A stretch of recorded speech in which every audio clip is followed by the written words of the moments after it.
미국의 한 법정에서 26살 된 유원준이라는 사람이 백인 우월주의자들에 의해서 이제 인종차별을 당하는 거죠. 그러면서 총격을 당하 현장에서 즉사하게 됩니다. 오랜 시간이 걸치면서 이제 법정에 공방이 막 벌어지는데 그의 사촌 형인 목사가 나와서 법정에서 말합니다.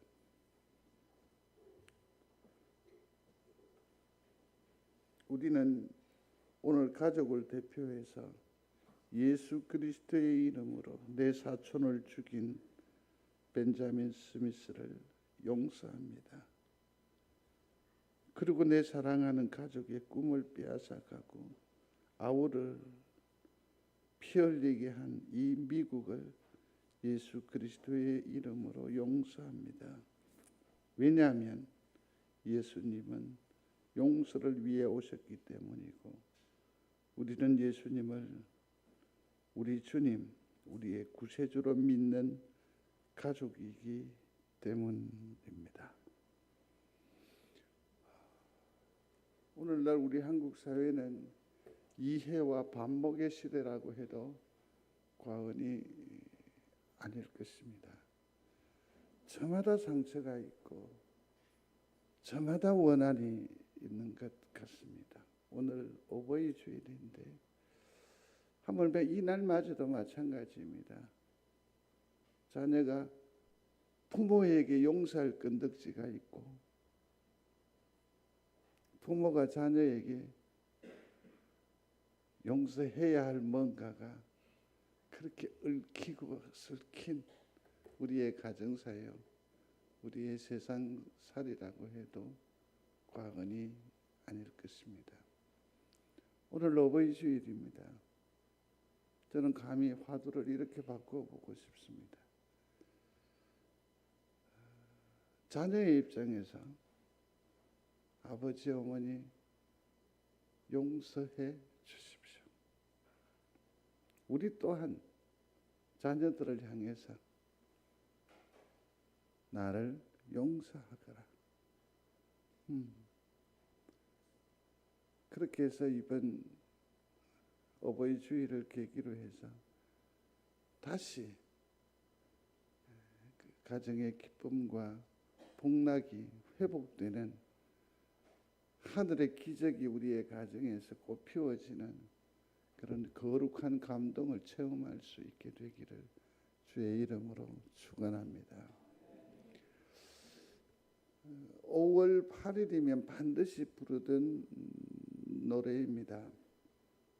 그러나 이제는 5월이 아니면 한 번도 부르지 않는 노래입니다. 그리고 누구도 불러주지 않는 잊혀진 노래입니다. 박 목사님하고 사역을 할 때 어버이 주일에 오늘 꽃을 카네이션을 드리는 그 이벤트를 하면서 이렇게 제안을 했었죠. 나실적 해로움을 부르면서 카네이션을 달아주자고. 그렇게 하자고. 그런데 예배 시작 15분 전쯤에 박 목사님이 달려왔습니다. 목사님 큰일 났습니다.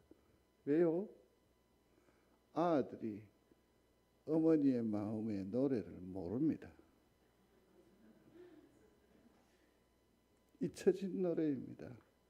죄송합니다. 외람되지만 다 잊어버렸습니다. TV에서나 나오는 노래이죠. 훅 다시 만져보자 이런 노래가 있다는 걸 젊은 사람들이 알까?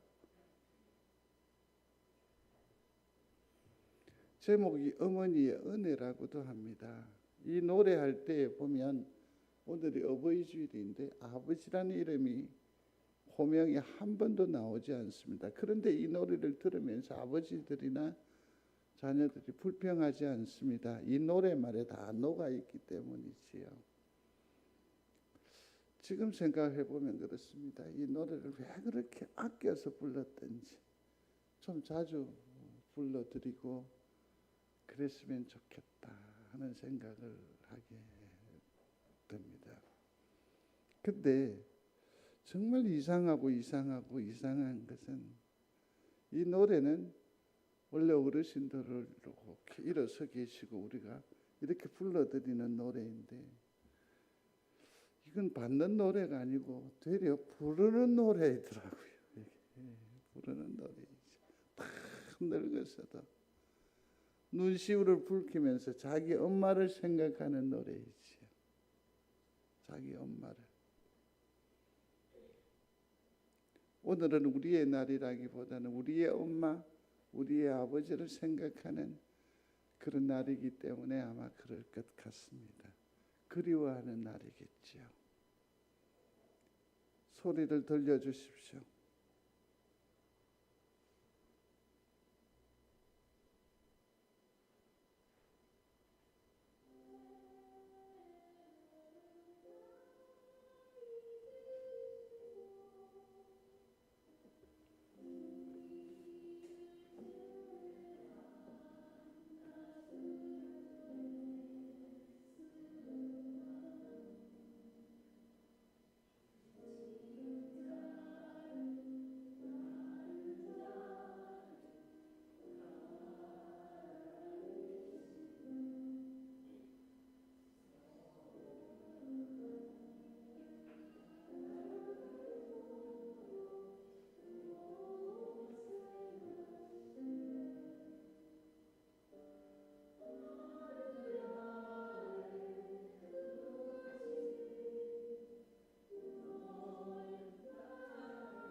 어버이를 위해서 한번 박수로 우리의 마음을 달래주십시오.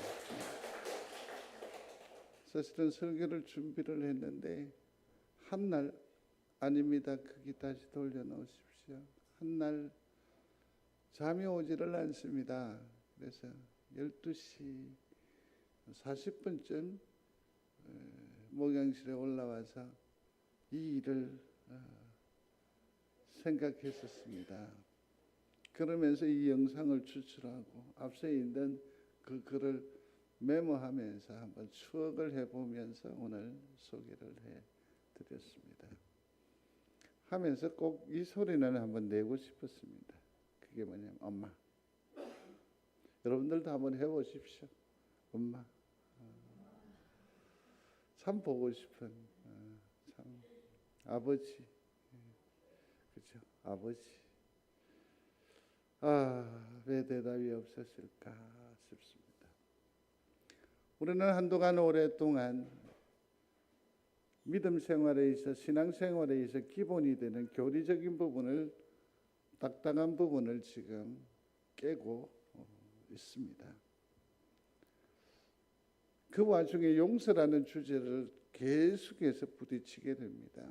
우리는 부활절 절기를 지나면서 이미 가상칠언을 살피며 오늘 본문을 묵상했음에도 불구하고 이 말씀의 메시지 끝자락에 반드시 등장하는 것이 바로 이 용서라고 하는 주제였습니다.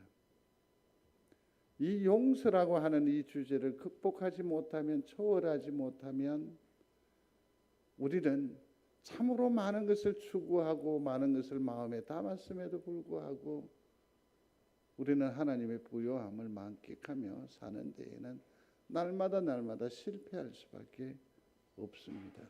그래서 성경은 주 예수 그리스도는 계속해서 이 주제를 우리에게 말하고 있음을 보게 됩니다.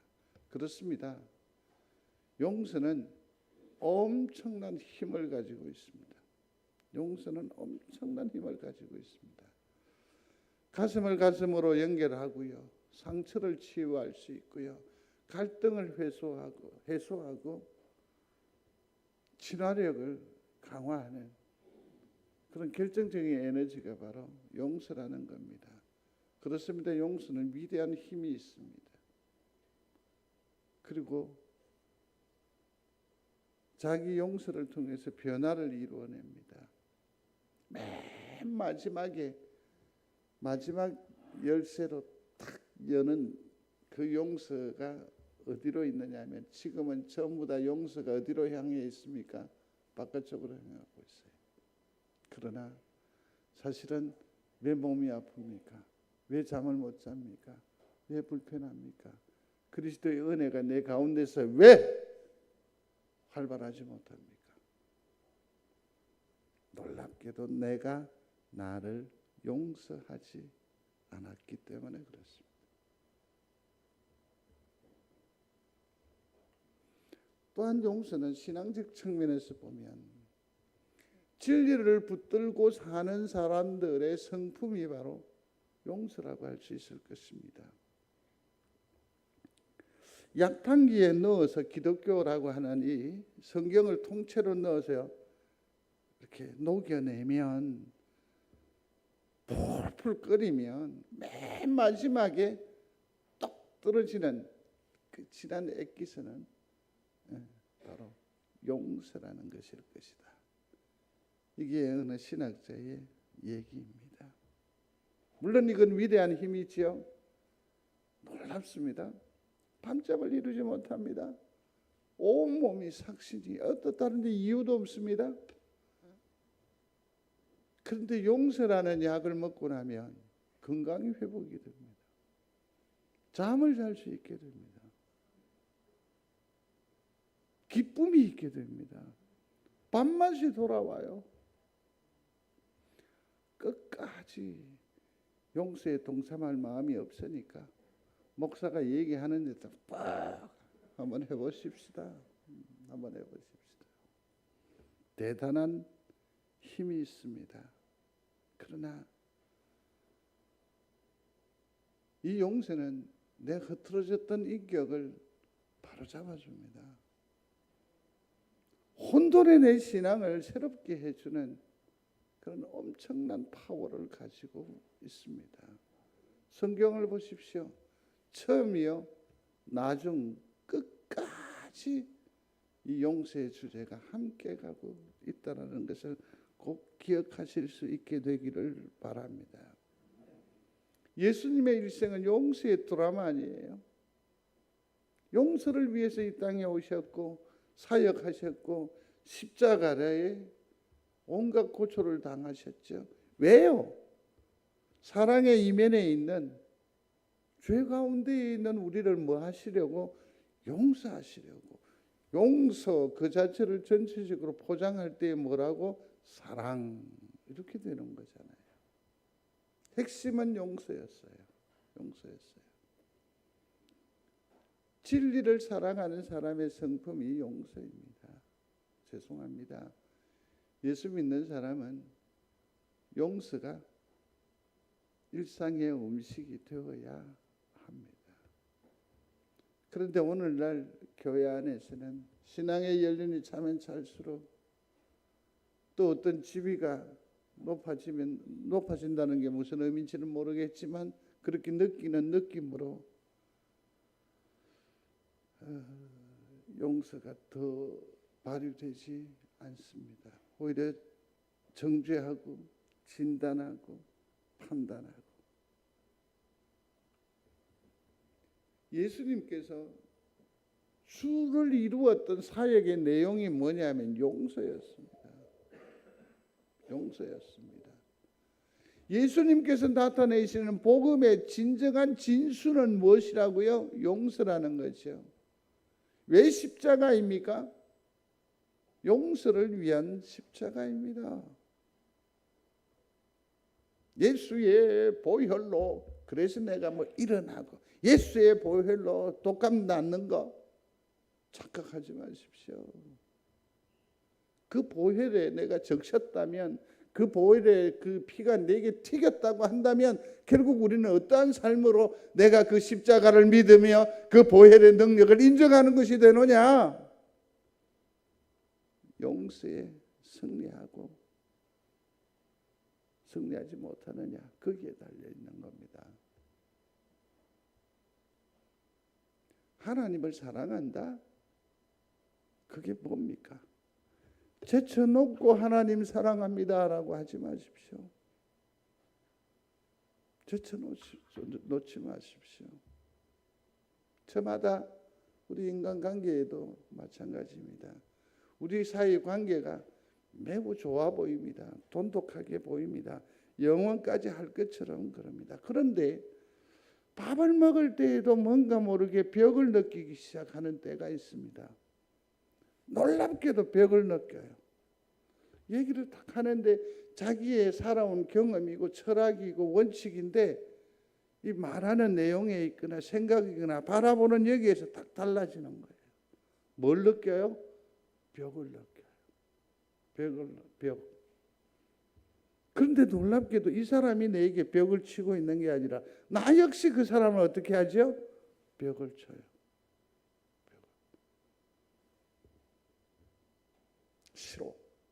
싫단 말이야. 벽을 얼추 그냥 견고하게. 사랑하는 성도 여러분, 용서라고 하는 창을 내십시오.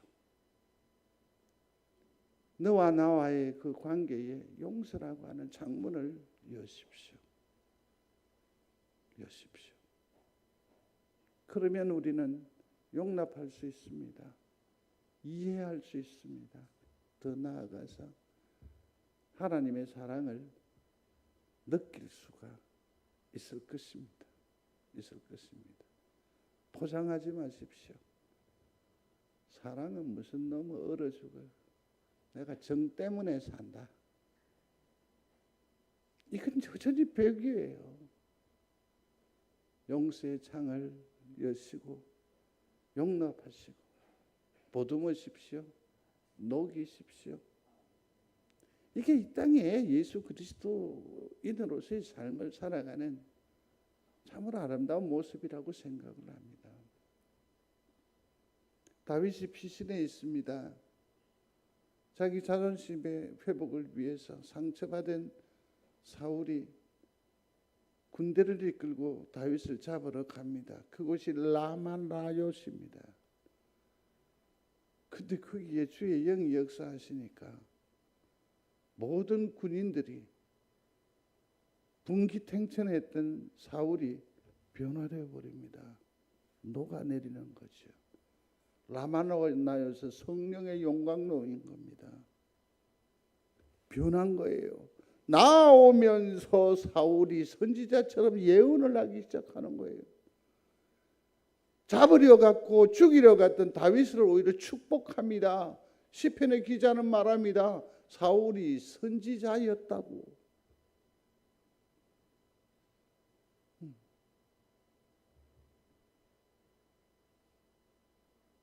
교회는, 강단은 용서를 선포하는 곳입니다. 우리를 불편하게 하는 곳이 아닙니다. 목사는 용서의 대언자입니다. 교회는 분노를 녹이는 곳이 되어야 합니다. 성경은 용서의 알림장이에요. 곳곳이 용서를 말한다는 거죠. 십자가는 용서의 영수증이라고 할 수 있겠고요. 성령은 용서의 전파자 초대장이라고 할 수 있어요. 교리적인 또 우리 알량한 어떤 그 알매 마지막에 그것이 내 삶에 있어서 실천이 되지 않아요?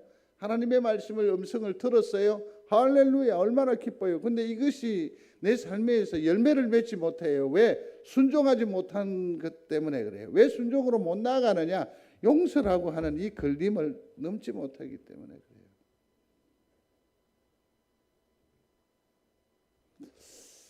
자, 그러면 이 문제를 어떻게 우리가 심각하게 받아들여야 할까? 용서가 왜 그렇게 중요한가? 내가 생각하세요. 하나님으로부터 용서함을 받았음을 믿으시면 하면 이건 기적이에요. 용서함 받은 것, 구원의 은혜를 드리는 것을 당연하다고 생각하시면 안 되는 거죠. 하나님께서 나 같은 자를 불러주셨다라는 것 아닙니까? 나 같은 자를 회복시켜 주셨다라는 것 아닙니까? 나 같은 사람을 사랑한다고 하셨다는 거죠. 이건 기적이에요.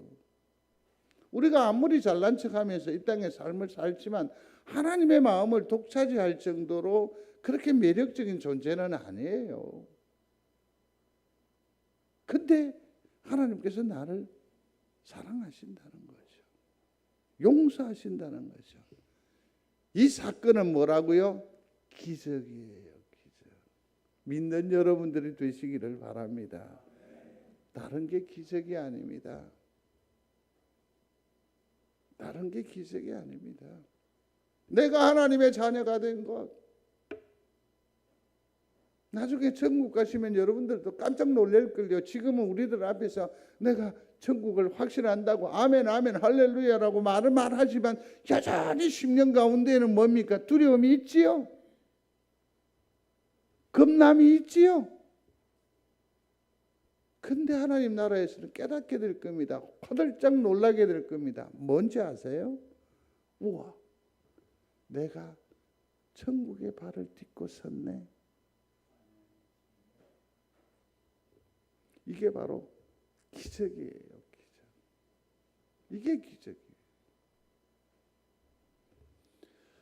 그렇다면 내가 용서를 하는 것은 뭐냐면 내가 내 몸으로 뭘 합니까? 기적을 창출하는 거예요. 그래서 내가 오히려 뭐가 되는 겁니까? 기적의 사람이 되는 거죠.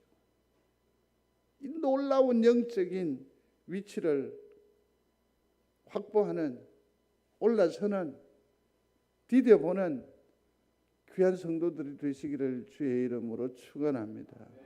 함께 읽어볼까요? 아버지여 저희를 사하여 주옵소서. 자기의 하는 것을 알지 못함이니이다.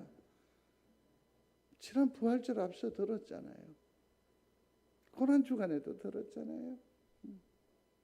용서의 선언입니다. 대헌장입니다. 이는 완성이라고 할 수 있습니다. 십자가는 용서의 절정입니다. 절정입니다. 저는 여기서 한 가지 강조하고 싶은 것이 있는데 십자가는 용서의 자리이다라는 겁니다. 여러분, 고난이 있습니다. 살찌점이 있습니다. 피 흘림이 있습니다. 조롱이 있습니다. 아픔이 있습니다. 외로움이 가득합니다. 그 자리는 무슨 자리냐면 내가 회복을 꿈꾸고 내가 뭐 다른 어떤 것을 도모하는 자리가 아니라 어떤 자리입니까? 용서하는 자리입니다. 용서하는 자리입니다. 지금 내가 많이 아픕니다. 다른 보고 일을 도모하려고 하지 마십시오. 나를 핑계하려 하지 마십시오.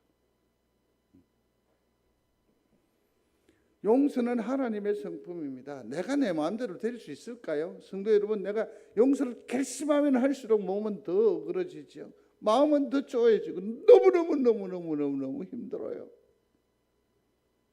근데 용서는 우리의 일이 아닌 거요. 누구의 일입니까? 하나님의 일, 성령의 일이에요. 이런 때는 어떻게 해야 할까? 주님은 아버지요 그랬습니다. 그리고 나서 아버지여 저희를 사하여 주옵소서라고 했어요. 곧 용서의 사역은 누구의 사역이라? 하나님의 주권이라는 것을 예수님은 우리에게 가르쳐 줘요. 나는 너희에게 이르노니 너희 원수를 사랑하며 너희를 핍박하는 자를 위하여 기도하라. 나를 비난하고 나를 조롱하고 내 자존심의 상처를 내가 뭐라 했나? 가만히 있는 나를 냅다 뒤흔들어 대고 용서할 수 있을까요? 할 수 있을까요? 아닙니다. 그러나 오늘 본문에는 기도하라 했습니다. 그러니까 용서는 기도하는 사람에게 주시는 성령의 선물이 바로 용서라고 하는 은사인 줄로 믿습니다. 그러니 용서가 안 되거나 사랑하기가 어렵거든. 기도부터 시작하십시오. 오늘 한 가정의 감사 기도 제목이 그랬어요. 그럼에도 불구하고 감사합니다. 불구하고 감사합니다. 뭔가 기대 충족이 이루어지지 않았다라는 것 아닙니까? 아쉬움이라는 것 아니겠습니까? 그럼에도 불구하고 하나님의 주권을 찬양하는 겁니다. 인정하는 겁니다. 감사합니다. 어느 영을 또 올리면 부하가 치밀 수 있습니다. 그러나 기도하십시오. 기도하십시오. 기도부터 시작하시면 승리하게 하실 줄로 믿습니다. 그러면 우리가 용서를 어떻게 그 가능성을 확률을 좀 높일 수 있을까 하는 것입니다. 그건 뭐냐면 우리가 스스로가 연약한 존재라는 것을 인정할 때에 비로소 용서는 가능해집니다. 내가 여전히 우위에 있고 높은 자리에서 용서는 베푸는 그런 능력이 아니에요. 연약함은 무지에서 오는 아주 비천한 일입니다. 고린도전서 2장 8절에 만일 알았다면 영광의 주를 십자가에 못 박지 아니하였으리라. 예수님이 메시아인지 그들은 알지 못했다, 깨닫지 못했다, 믿지 못했다. 그래서 주를 못 박는 거죠.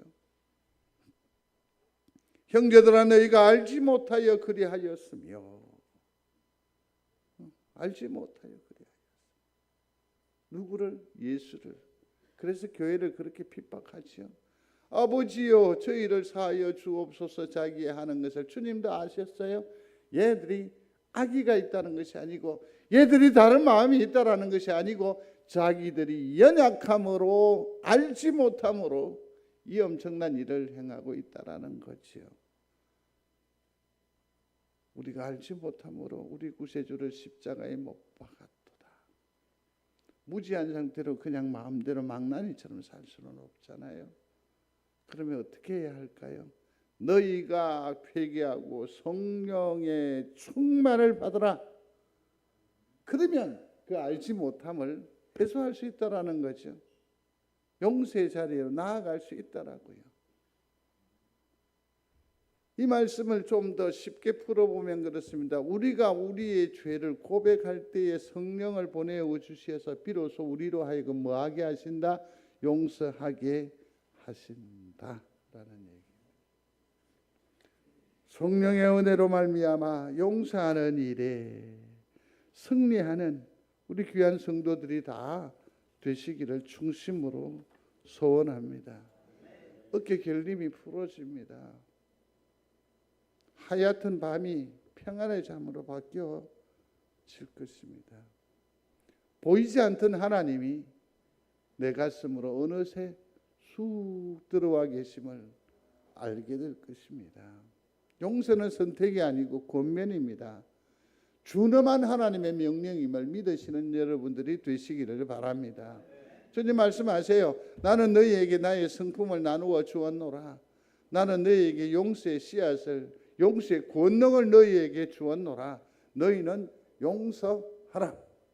용서하는 일에 진력하십시오.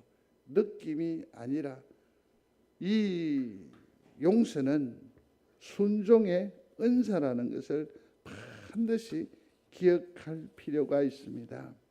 이 말에 대해서는 조금 설명이 필요로 할 듯합니다. 자, 보십시다. 우리의 느낌이 있습니다. 감정이 있습니다. 그죠? 근데 놀라운 것은 우리가 느낌이거나 감정의 촉이라고 하는 것에 엄청나게 의지하는 그 비율이 높아요. 여자의 촉, 그죠? 한번 소리해 보십시오. 여자의 촉. 여런 남자 치기다.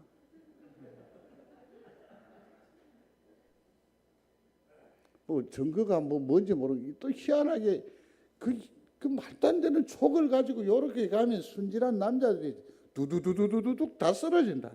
고백을 하고 막 그런다. 촉, 느낌, 감정.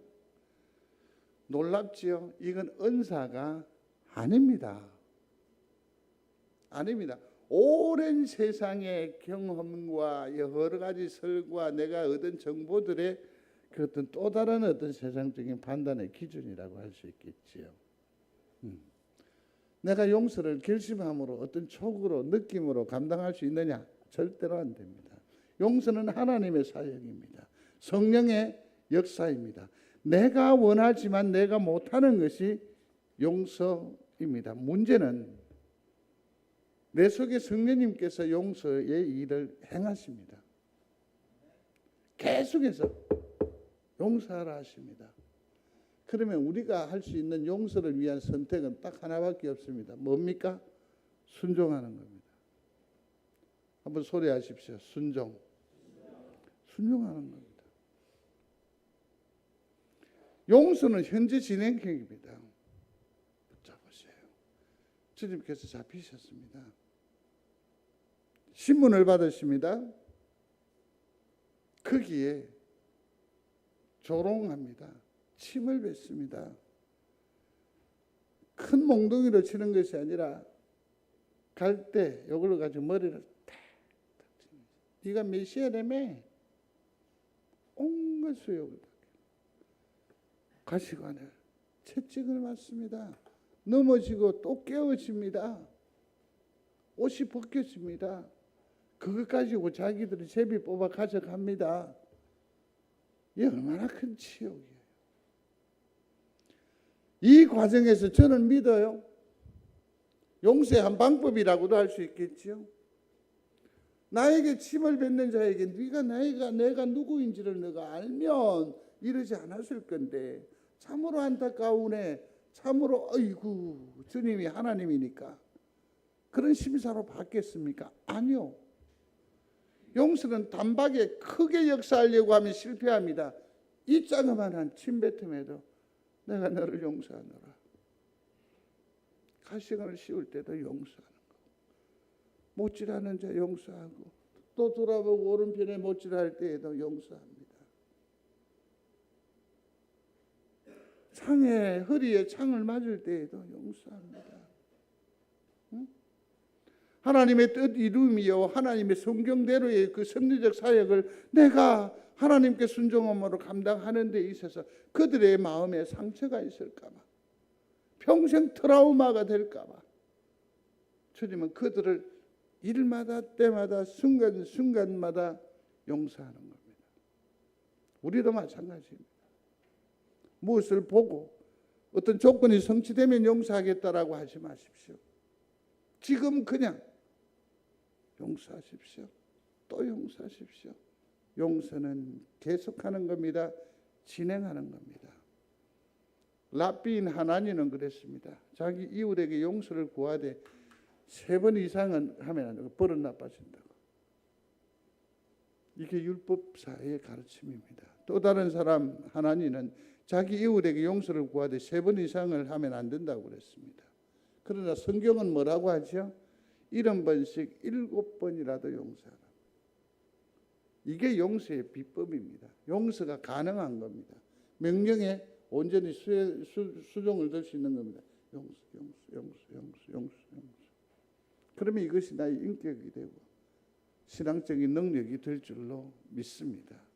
그렇습니다. 하나님이 나를 용서하셨습니까? 그러면 우리도 용서하시기를 바랍니다. 마음의 평강을 체험하는 누려 사는 성도들이 되시기를 바랍니다. 이제 말씀을 마지막으로 향하여 가고 있습니다. 용서의 절정은 자기 자신을 용서하는 겁니다. 성도 여러분, 자기 자신을 용서해 본 적이 있습니까? 하나님의 은혜에 반하면 내가 나를 보면 늘 어두운 그림자가 드리워 있습니다. 그건 뭐냐면 내가 나를 용서하지 않았기 때문에 그렇습니다. 용서의 절정은요, 나를 용서하는 겁니다. 용서는 자기의 합리화가 아닙니다. 내 편하자고 하는 것 아닙니다. 나를 오히려 십자가에 못 박는 거룩한 사역입니다. 비상입니다. 성도 여러분, 우리가 하나님 앞에 충성하지 못했습니다. 하나님 앞에 참으로 민망함이 오히려 더 많습니다. 그렇게 해서 하나님 앞에 나아갈 때에 참으로 걸림돌이 많이 됩니다. 그러나 성도 여러분, 기죽지 마십시오. 하나님은 모든 것을 다 용서해 주실 줄로 믿습니다. 근데 그 하나님의 용서를 내가 용서 못하는 거야. 아니잖아. 하나님께서 너는 내 아들이다 하셨어요. 그런데 자꾸 이 아이는 나는 품꾼의 하나라요. 나는 이제 종이라 얘. 아들이라고 하는데, 내 딸이라고 하는데, 그러면 달려가서 안기면 돼요. 그게 나를 용서하는 거예요. 내 허물을 용납하신 그 하나님 아버지의 그 사랑을 내가 인정하고 받아들이는 것은 바로 나를 용서하는 거라고요.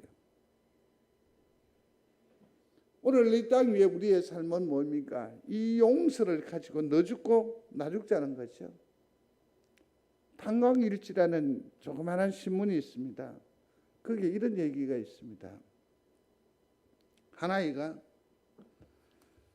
그 마을의 학교에서 생활을 하는데 늘 왕따를 당하게 됩니다. 그래서 이 탄광촌이니까 이렇게 저렇게 쓰던 다이너마이트가 어디에 있는 것을 보게 되고 야가 다이너마이트를 몸에 이렇게 감고 학교를 갑니다. 그러면서 또 그날도 괴롭힘이 있으니까 우통을 벗어버리는 겁니다. 너 죽고 나 죽자는 거죠. 그랬더니 인글에 소문이 나서 이 아이는 더 이상 왕따를 당하지 않게 됩니다. 아무도 이 아이를 손대지 못하죠. 성도 여러분, 문제 해결은 이렇게 하는 게 아니죠. 그랬더니 괴롭힘은 일시적인 괴롭힘은 없는데 그는 영원히 친구를 잃어버렸습니다. 아무도 그에게 접근하지 않습니다. 아무도 그에게 말을 걸지도 않습니다.